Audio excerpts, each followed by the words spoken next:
Niining panahon nga ang putling ebanghelyo gihagit sa mga hiwi nga pagtulunan. Kinahanglang mubarog ang mga tinuna ni Kristo sa pagpakigbisog sa paglaban sa pagtuo nga makausa ug alang sa tanang panahong gihatag sa Dios ngadto sa iyang katawhan. Mao'y hinungdan nga namugna kining tulumanon ang putling ebanghelyo. 30 minutos nga pagsabwag sa tinuod nga ebanghelyo kauban ni Pastor Jeremias hangad ang putling ebanghelyo. Ang putling ebanghelyo. Ang putling ebanghelyo.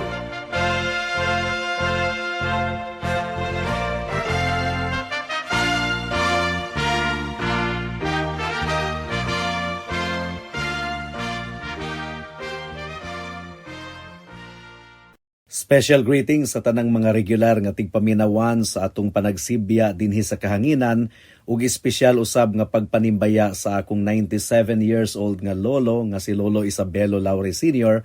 ug sa akong 75 years old nga nanay nga si Nanay Kunsing nga naminaw karon. Alang sa pagpamalandong sa pulong sa Ginoo niining taknaa, please turn with me to Romans chapter 8 verse 34. Ang giingon dinhi mga kaigsunan, kinsa ang muhukom? Si Kristo Jesus mao ang namatay, ug labaw pa niana siya mao ang nabanhaw, nga anaa karon sa tuong kamot sa Dios, ug siya gayud ang nangaliyupo alang kanato. May the Lord bless the proclamation of His word at this moment. Review una kita kadali mga kaigsunan. Kung inyong nahinumduman ang atong pamalandong niadtong miaging simana, si Pablo mihagit sa mga nagbasa sa iyang sulat kung kinsa ang makapasaka og sumbong batok sa mga katawhan sa Dios. Duna bay makapasaka og sumbong or makakiha batok sa mga katawhan sa Dios? Mao kini ang hagit ni Paul sa iyang mga readers apan wala gayoy makapasaka og sumbong or kiha batok sa mga katawhan sa Dios. Ang pangutana, aduna bay mga tawo nga muakusar kanato or muhukom kanato? Oh yes, daghan kaayo sa tanang higayon. And sometimes bisan pa ang atong mga kaigsuunan diha kang Kristo, muhukom usab kanato. Muhukom sila kanato nga dili kuno takos alang kang Kristo. What about our own heart? Ang atong kasing-kasing usab nagahukom ba kanato? Oh yes. Ang kamatuuran sa atong mga sala anaa sa atong atubangan. Mao gani nga ang mga tawo maningkamot gayud sila nga mag-enjoy og duro niining kalibutana, ilang bisihon ang ilang kaugalingon sa ilang effort nga ang ilang konsensya ilang mapahilom. Apan sa mga takna nga dili sila busy, hilom ang palibot, diha na mutuliso kanila ang ilang konsensya. Dili gayud mawala ang ilang guilty nga pagbati mga kaigsuunan.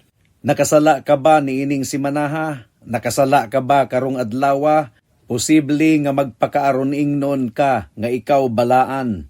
Apan nasayod gayud ikaw ug ang imong konsensya nagpamatuod mahitungod sa mga kaulag nga posibleng naghari sa imong kasing-kasing ug hunahuna ug sa mga sikreto nga sala nga imong ginalumlom sa imong kasing-kasing ug hunahuna. Unsa man ang imong basihan sa imong paglaom igsuon? Ang kamatuoran mao gayud kini nga kita giakusahan sa matag adlaw. Si Satanas mao ang atong kaaway. Si Satanas nag-akusar ba kanato? Oh yes. Sa tanang panahon mga kaigsuunan, iya gani kining gibuhat ngadto kang Hesus. Sumala pa sa Matthew chapter 4 verse 3 ang giingon dinhi, ug sa dihang miduol kaniya ang maninintal, siya miingon, kung ikaw mao ang anak sa Dios, sugua nga kining mga bato mahimong pan.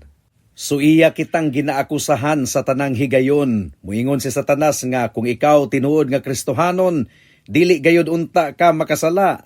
Dili unta ka maglisod nga magmaigmat kanunay ug mainampuon. Mahimo unta ikaw nga matinud-anon sa tanang higayon. So kanunay gayod nga gipadako ni Satanas ang atong mga kasalanan aron kita makabaton og tumang kahadlok sa atong kasing-kasing ug hunahuna ug magduda kung tinuod ba gayod kita nga naa kang Kristo ug tinuod ba gayod kita nga nakadawat sa libre nga gasa sa kaluwasan. Apan sumala sa atong nakita ni adtong miaging simana mga kaigsunan, wala gayoy makapasaka og sumbong batok sa mga piniling katawhan sa Dios. Kay nganuman, kini tungod kay giisip na sila nga matarong atubangan sa Dios. Wala lang kay gipasaylo kita sa Dios sa tanan natong mga kasalanan, kundili gibungat usab sa Ginoo. Iya kitang gideklarar nga matarong sa iyang atubangan. Tungod kay ang pagkamatarong ni Kristo gisulob nganhi kanato pinaagi sa pagtuo. Busa giisip kita niya nga walay sala sa iyang atubangan. Ug karon nga wala na gayoy makapasaka pa og sumbong bato kanato, gitawag na ni Pablo ang maghuhukom ug iyang gipangutana kinsa ang makapakanaog og sentensya sa paghukom batok sa katawhan sa Dios. Wala na gayud, gumikan kay ang Dios ang pinakalabaw nga maghuhukom, iya nang giisip kita nga matarong. Si Jesus nga tigpataliwala ug atong manlalaban mao ang nangatubang alang kanato. Mao nga aduna gayoy kaisog si Apostle Paul nga mibungat niini nga pangutana, kinsa ang mohukom? Si Kristo Jesus mao ang namatay ug labaw pa niana, siya mao ang nabanhaw nga anaa karon sa tuong kamot sa Dios ug siya gayod ang nangaliyupo alang kanato. Ang condemnation o paghukom mga kaigsuunan baliktad kini sa justification or pag-isip nga matarong. Buot ni Pablo nga matangtang ang tanan nato nga mga pagduda mga kaigsuunan. Mao nga iya gayod nga gi-explore ang tanan nga mga argumento. Tungod kay nasayod si Pablo nga si Satanas nga mao ang kaaway sa atong kalag, kanunay gayod nga nangita og buslot aron kita mahunghungan niya ug matamnan og pagduda sa atong kasing-kasing ug hunahuna aron kita maluya. Si Kristo na ang gihukman ngadto sa kamatayon. Nagantos na si Kristo didto sa krus sa Kalbaryo alang sa iyang mga katawhan. Karon nga nabayra na ang tanang silot sa atong sala, aduna pa bay makapasaka og sumbong bato kanato? Mao nga buot gayod ni Pablo nga atong makita nga si Hesukristo dili na mupasaka og sumbong bato kanato, gumikan kay siya na ang nagantos didto sa cross tungod ug alang sa iyang mga piniling katawhan. Ang Amahan dili na usab mukundinar kanato, gumikan kay ang tanang paghukom, ang tanan niyang tunglo ug kapungot gisalo na sa iyang bugtong anak nga si Hesukristo didto sa cross sa Kalbaryo. So ang atong teksto ni ining taknaa mga kaigsuunan naghatag og upat ka bugat nga katarungan. Nganong ang mga katawhan sa Dios aduna gayoy confidence, adunay pagsalig nga dili na kita hinukman pa atubangan sa Dios. Unang rason, si Kristo mao ang namatay. Mao kini ang pinakasuma total sa pagpataliwala ni Kristo alang kanato. Kinahanglan gayud nga atong ma-realize. Dili lang ang mahitungod sa gibuhat sa Ginoo, kundili nga ang matag-usa sa gibuhat sa Dios, gibuhat niya kadto tungod ug alang kanato. Mao kini ang konsepto sa pagpataliwala mga kaigsunan. Kini tungod sa kung unsa ang iyang gianhian nga iyang pagabuhaton alang sa iyang mga katawhan. Kining mga butanga dili kini aksidente mga kaigsunan. Apan kining mga butanga nahitabo ngadto kaniya, gumikan kay mao gayud kini ang iyang tuyo sa iyang pag-anhi dinhi sa kalibutan. Si Kristo mibuhat sa tanang mga butang ingon nga atong representative or representante. Siya ang atong substitute, siya ang atong kapuli. Busa, mao kini ang argumento ni Apostle Paul nga imposible gayud kaayo, tataw kaayo nga imposible gayud kaayo alang sa Dios nga nagpadala or mipadala sa iyang bugtong anak aron buhaton kining mga butanga alang kanato. Imposible gayud kaayo nga iya pakitang silutan. Ug imposible usab nga si Kristo muhukom pa kanato, gumikan kay iya nang gibayran ang tanan natong silot sa atong sala didto sa krus sa Kalbaryo tungod ug alang kanato.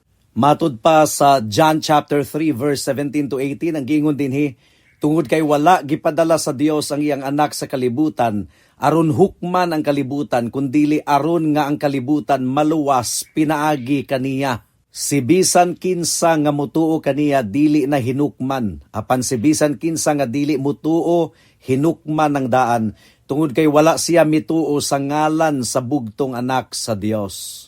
So, ang anak sa Dios, dili gayud maoy mahimong hinungdan sa atong paghukom.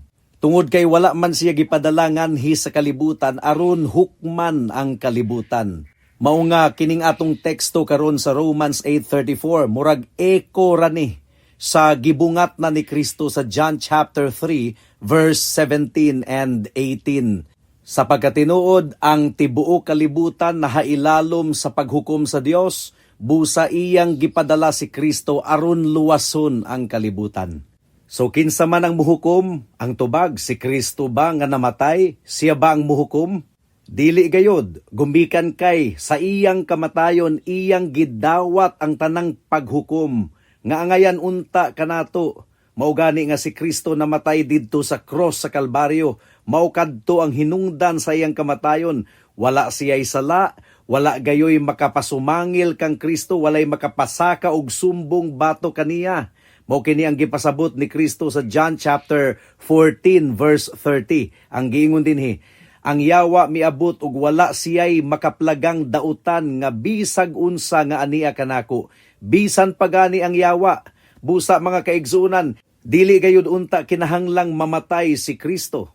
Gumikan kay ang kamatayon mauman ang silot sa sala, pero si Kristo wala gayud makasala sukad masukad.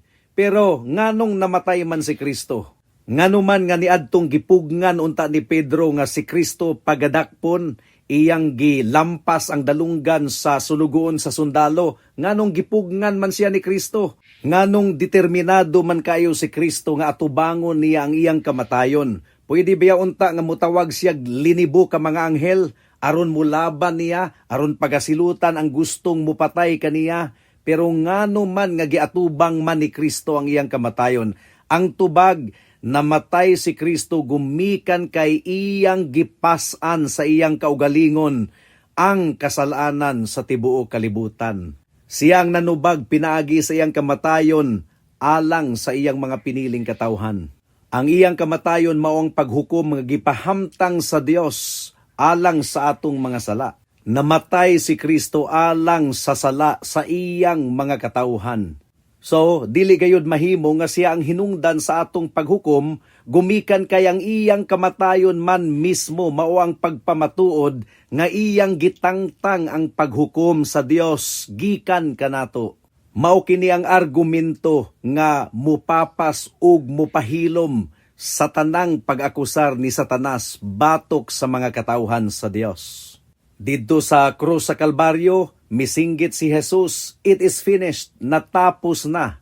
Well, unsa man ang natapos mga kaigsuunan, gitapos ni Kristo ang iyang tuyo nga iyang pagabuhaton sa iyang pag-anhi dinhi sa kalibutan. Unsa man ang iyang tuyo, iyang gisunod ang tibuok balaod sa Dios alang sa iyang mga katawhan ug iyang gidawat ang tanang silot gumikan sa atong pagsupak sa balaod sa Dios, gumikan sa atong mga sala. Mao kadto ang gitawag og active obedience of Christ and His passive obedience didto sa cross sa Kalbaryo.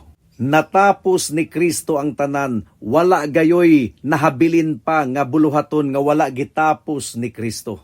Ang pagsunod ni Kristo sa tanang balaod sa Dios alang sa iyang mga katawhan ug ang iyang pagdawat sa kinatibuk-an sa tunglo ug kapungot sa Dios gumikan sa atong mga sala, maura kadto ang bugtong pamaagi aron nga ang mga dautan nga susama nimo ug susama kanako mamahimong hingpit sa iyang atubangan, pagaisipon nga walay sala, pagaisipon nga matarong atubangan sa Dios. Mao kini ang gipasabot sa Romans chapter 4 verse 5. Ang giingon dinhi, ug siya nga wala nagbuhat apan nagtuo kaniya nga naghimong matarong sa dautan.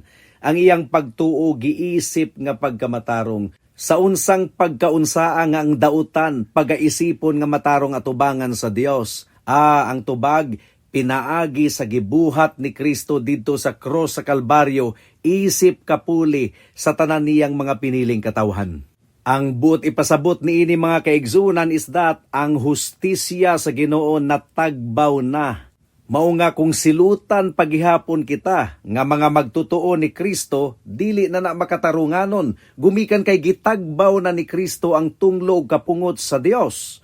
And that is a very strong statement. Ang giingon sa 1 John chapter 1 verse 8 and 9. Ang giingon dinhi, kung muingon kita nga wala kitay sala, giilad nato ang atong kaugalingon, ug ang kamatuuran wala nga rika nato. Kung isugid nato ang atong mga sala, matinud-anon siya ug makatarunganon nga mupasaylo kanato sa tanan natong mga sala ug muhinlo kanato gikan sa tanang pagkadautan.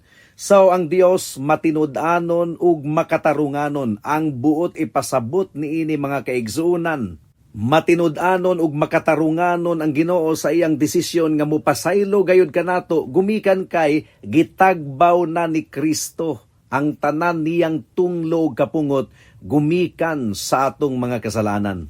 Kung natagbaw na nganong iya pa man kitang pagasilutan, nganong dili man kita niya pasayloon, nga gidawat naman ni Kristo, gitagbaw naman ni Kristo ang tanang tunglo kapungot niya didto sa cross sa Kalbaryo. So it would be unjust kung dili kita pasayloon sa Ginoo. Kung nabayra na ni Kristo ang tanang silot sa atong sala, nganong maningil pa man ang Dios? That would be unjust. Mo kini ang argumento ni Apostle Paul, mga kaigsuonan. And this should give us comfort. Kung kita mahulog sa sala, atong mabati nga pagasilutan kita sa Dios, ikundinar niya kita, pero ang hustisya ug pagkamatinud-anon sa Dios gakinahanglan gayod nga iya kitang pasayloon completely gumikan sa gibuhat na ni Kristo didto sa cross sa Kalbaryo. Kung iyang silutan ang atong sala, human nga iyang nasilutan na si Kristo, that would be injustice. Mao kini ang argumento ni Apostle Paul, mga kaigsunan. Busa kinsa man ang makahukom pa kanato, kinsa man ang muhukom nga gitagbaw naman ni Kristo ang tanang tunglo kapungot sa Dios.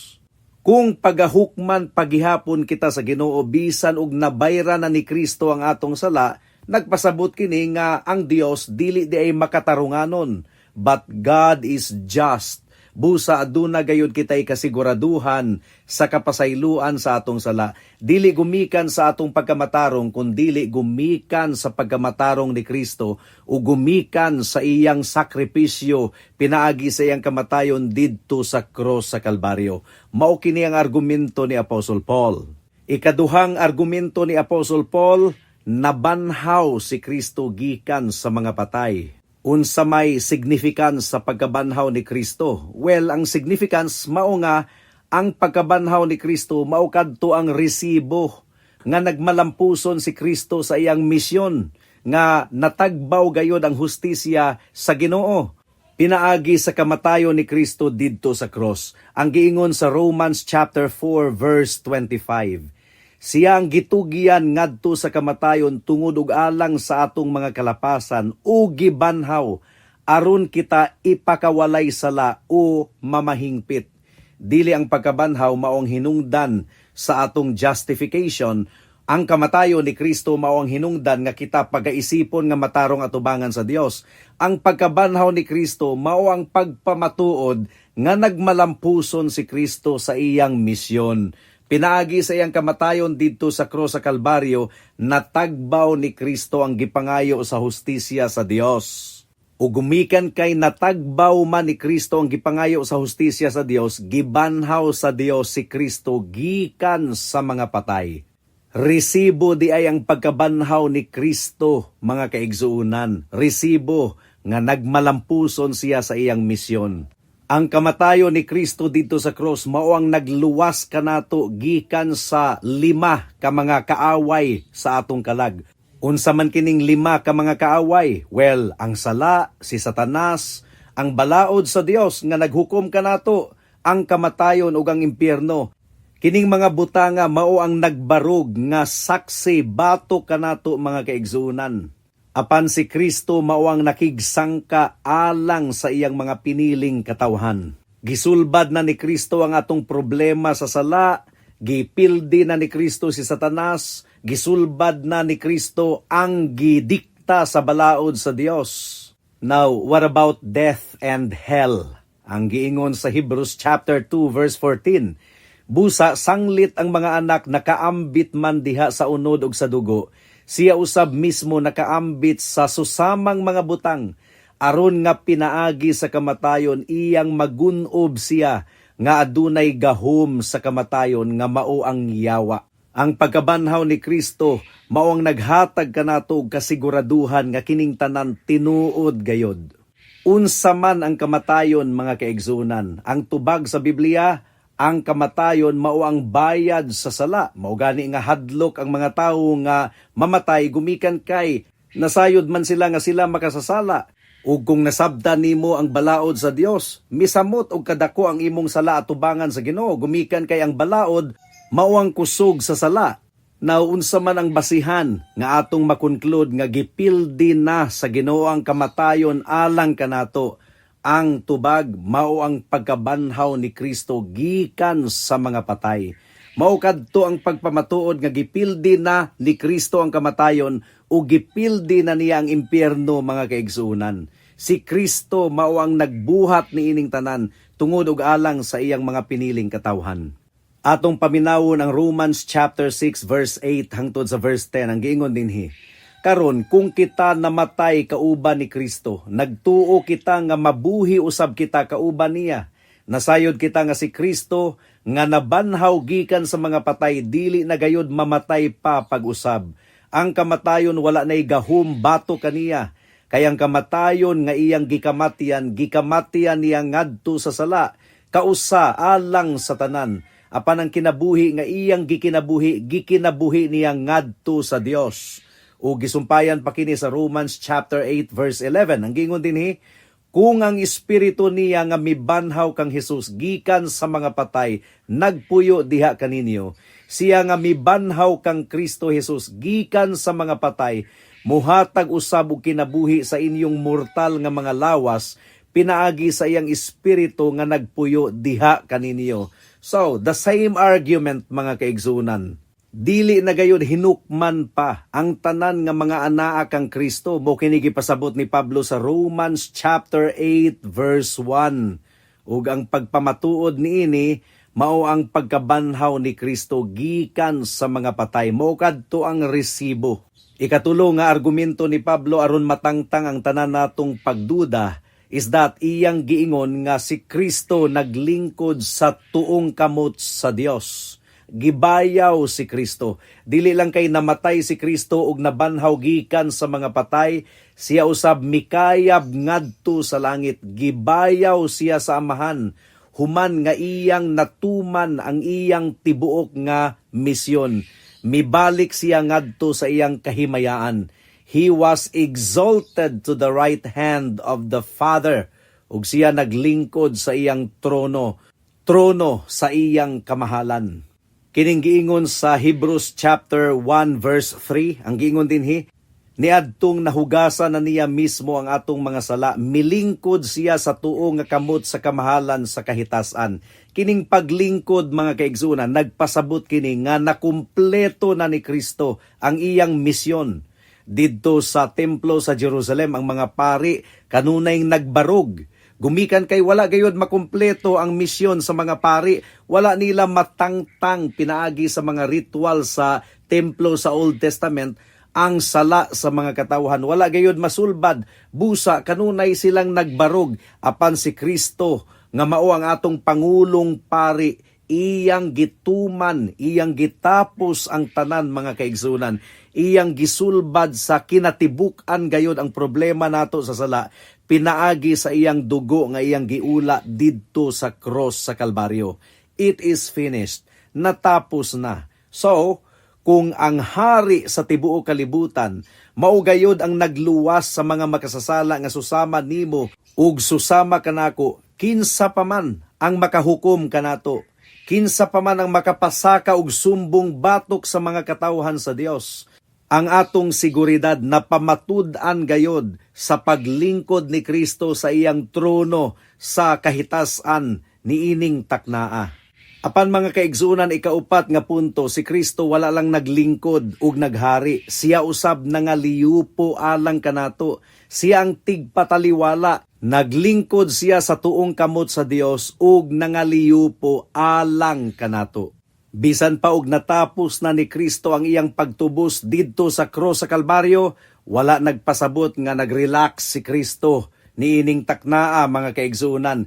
Iya gihapong gibuhat ang iyang papel, ingon nga propeta, ingon nga pangulong pari ug ingon nga hari mga kaigsuonan. Isip propeta, gideklarar gihapon ni Kristo pinaagi sa iyang pulong ang kabubuton sa Dios. Isip pari, si Kristo nangaliyupo alang kanato ug isip hari, gilabanan kita ni Kristo gikan sa atong mga kaaway. So ang giingon ni Pablo, si Kristo mao ang nangaliyupo alang kanato. Si Kristo ang atong manlalaban. Ang Amahan nagtan-aw sa iyang anak nga si Hesukristo ug ang tanang mga buhat nga natapos na ni Kristo alang kanato ingon nga atong representante o gumikan niini gideklarar kita sa Dios nga matarong. Busa kinsa pa man ang makapasaka og sumbong batok sa mga katawhan sa Dios, wala na gayud. Ang pinakahinungdan sa pagduda sa usa ka magtotoo mao ang paghunong nato sa atong pagtutok sa atong Ginoong Hesukristo, sa iyang pagkamatarong ug dugo nga nagtabon sa tanan natong mga sala. Ang giingon ni Pablo mga kaigsunan nga diha kang Kristo wala gayoy makulang nga rika nato. Busa dili kita muundang og tutok kang Kristo gumikan kay gikan sa sinugdanan hangtod sa katapusan ang atong kaluwasan anaa lamang gayud sa atong Ginoong Hesukristo. Ang giingon ni Pablo sa Romans chapter 8 verse 1, busa wala nay pagkahinukman pa alang kanila nga anaa diha kang Kristo Jesus. Busa mututok gayud kita kang Kristo. Higala kung wala pagayod nimo madawat ang gasa sa kaluwasan, kung wala pagayoy kasiguraduhan ikaw sa imong kaluwasan, pag hinulsol sa imong sala undangi na og tutok ang imong kaugalingon, dili ka matarong, wala kay pagkamatarong nga mao'y hinungdan nga dawaton ka sa Ginoo. Gikinahanglan nimo ang pagkamatarong ni Kristo o gikinahanglan nimo ang iyang dugo. The good news is that gibuhat na ni Kristo ang tanan, natapos na niya ang iyang misyon, ug ang pagpamatuod niini nabanhaw si Kristo gikan sa mga patay. Ayaw na paglangan-langan, dangop kang Kristo, tawag kaniya ug ikaw maluwas. Buhata kini karon dayon kay basin ug ugma, ulahi na ang tanan. Amen.